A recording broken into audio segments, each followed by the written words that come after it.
Hello and welcome to The Little Shot. In today's episode, we're going to look at 3 principles you can set in place to grow your interpersonal skills. Now, this video relates to you if you want to build your social connection skills and confidence when communicating at work or even in your social life. So if that sounds like something you want to work on, stay tuned because these 3 principles are crucial to making friends, being a spectacular team player, getting promotions, or even bossing up with empathy if you run a small business or work in a leadership role. Communicating with confidence comfortably can be really hard to master across different environments. So if you find yourself struggling to build a relationship at work or make small talk in the lunchroom, apply one or all of these principles to get more traction. Our first principle is the principle of liking. Now, of course, we communicate more comfortably when we like the person we're speaking to. But if you're struggling to like or feel liked, try apply this principle deeper to better your communication. People are more likely to like you if you like them.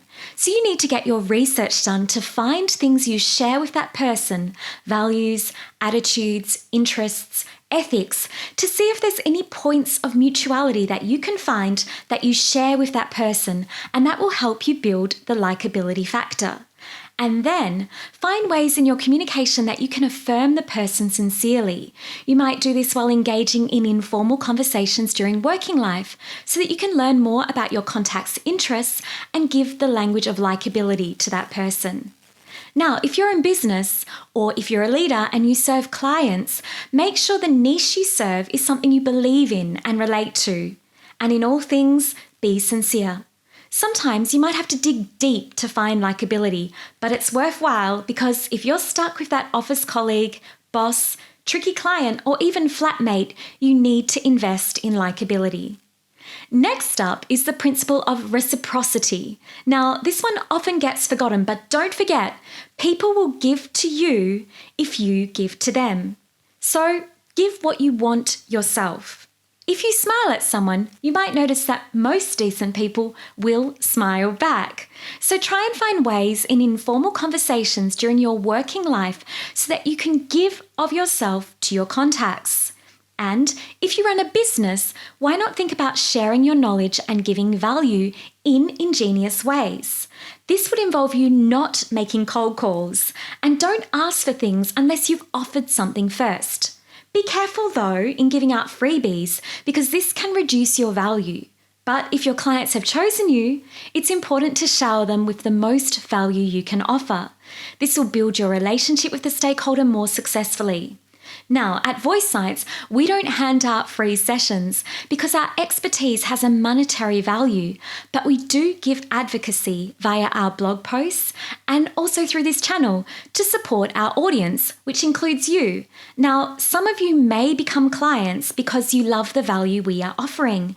Others may just get what they want from the content, and that too is okay because we're here to give and help. But by that measure, don't forget to give back to me, and you don't have to give me money. You can definitely give by providing a comment below or giving me a thumbs up. This helps our channel get seen by more people. Now, in the workplace, you could think about finding ways to give to your team members through your time, your listening ear, your words of support and encouragement in meetings, sincere praise. And also, don't forget about your boss either. Bosses also need words of sincere support, thanks, and encouragement, especially this year. Last and definitely not least is the principle of consistency. If you're committed, people will support you better. So you need to find ways to communicate overtly with commitment and consistency.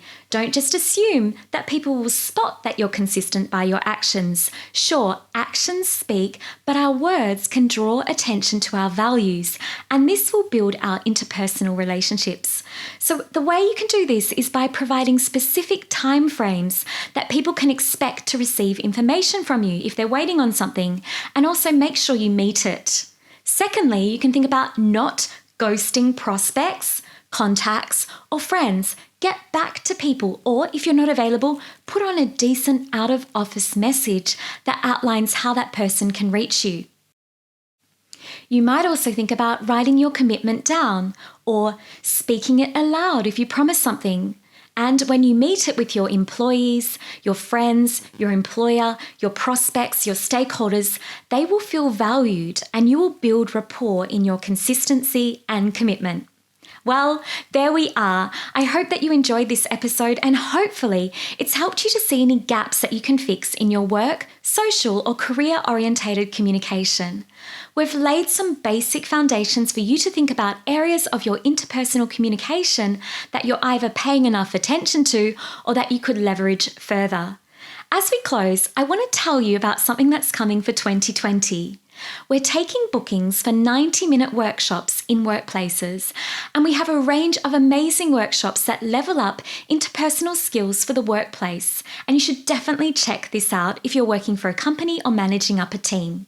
Head to our website and check out the workshop page and get in touch if you want more info. Our strategic and science-based communication workshops will provide you and your team with hands-on information that you can add to your daily working life to optimize communication and business success. Thank you so much for watching this episode. I hope you loved it. Have a great day and I'll see you soon. Ciao. Enchanté.